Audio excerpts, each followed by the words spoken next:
Everyone tells us that we need crazy high amounts of sugar and carbs to elicit an insulin response to recover from a workout. Don't listen to that. Please don't. Let me explain a little bit about inflammation because I'm always talking about that. I'm going to break it down really simple. So stick with me through this entire video. It's not going to be a long one. I promise you it's going to be good stuff. I'm talking about the response of inflammation from white table sugar and from high fructose corn syrup and why we definitely need to be making some cognizant choices to input different things into our body. First of all, what is inflammation? All right, that's our body's immune response. It is the root of just about every, if not all, diseases in the body. They're all being circled back to inflammation. Well, that's cool, but if you're younger and you're not as worried about the disease side of things, let me throw this at you. Inflammation is going to make you recover slower. It's going to make it so you burn less fat. It's going to make it so you're hungry all the time. It's going to make it so you're not strong. It's going to decrease your sex drive, and it's going to basically make you feel not very good. Okay, but let's talk about how it works in relation to white table sugar. On average, an average American consumes 22 teaspoons of white sugar per day. Most of that coming from the way of high fructose corn syrup. So it's going to be in cereals, it's going to be in sodas, it's going to be in syrups, things like that. Now, the American Heart Association recommends that we end up having anywhere from 6 to 9 teaspoons. Go American Heart Association. Too bad that's way too high still going to trigger a lot of inflammation. Let's talk about how it triggers inflammation so that you can understand why you should be making some changes. What ends up happening when we consume white table sugar or high fructose corn syrup is it increases something called inflammatory cytokines within the body. These are indicated by 3 main things: C-reactive protein, also known as CRP, tumor necrosis factor, also known as TNF if you ever see it, but then something called interleukin 6 and interleukin 8. No matter what they really are, all it means is that they are something that is triggered by white blood cells to actually attack a certain area or protect a certain area. Why is white sugar causing our immune system to elevate? It's so bad, it's causing this crazy wreak of havoc throughout the body, usually through a crazy high spike in our blood sugar levels. Now let's talk about why this happens. When we look at white table sugar or high fructose corn syrup, there is such a level of processing. It removes all of the nutrients and only leaves us with the fructose and a little bit of glucose that allows it to spike our insulin levels.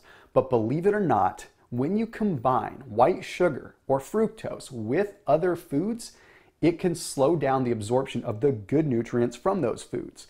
Therefore, you have an even higher spike in blood sugar because there's nothing to slow it down. No phytonutrients, no fiber, nothing good, just the flat out spike in sugar. Now, spiking up our insulin and spiking up our blood glucose can do a number of things. In the short term, it's going to reduce your nitric oxide availability. This helps your heart function, so it's causing that issue. Then also in the short term, it's going to increase your free radicals, which means your liver has to work overtime. That may not sound like much, but when your liver has to work overtime, it means your liver is not able to process fat and help you burn fat. Then, of course, it does what I told you before, increases inflammation, and it ends up causing this immune response that wreaks havoc on your body and makes you fatigued. But there's one other crazy thing you need to know, and that is that high fructose corn syrup and regular old white table sugar have a high amount of fructose in it. Yep, I'm talking about that good old healthy stuff from fruit. Fructose, it can't be that bad, right? Wrong. Fructose responds so different in the body, especially when it's concentrated in that kind of form. There was even a study by 2016 cancer research that found that the cancers that are in breast cancer were exacerbated and had tumor growth directly related to the fructose that was coming from white table sugar and coming from high fructose corn syrup. Also increased lung metastasis, meaning it increased that breast cancer spreading to the lungs simply because of the fructose that was in the white sugar and the high fructose corn syrup. So we know now that fructose isn't exactly good for cancer, but what about when it comes down to our overall fat accumulation? Well, fructose uses something called an active transport system.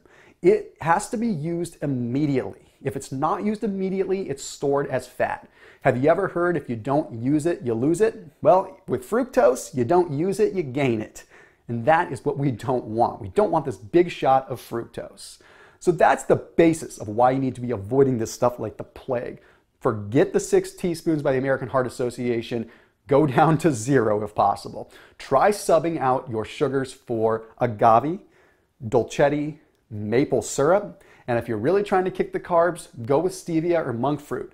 But when it comes down to inflammation, you want to make sure that you're also adding things like turmeric into the mix, because that's going to make sure that you're modulating that a little bit so you can at least control part of the process. Make sure that you comment and let me know what videos you want to see, okay? I want to hear from you.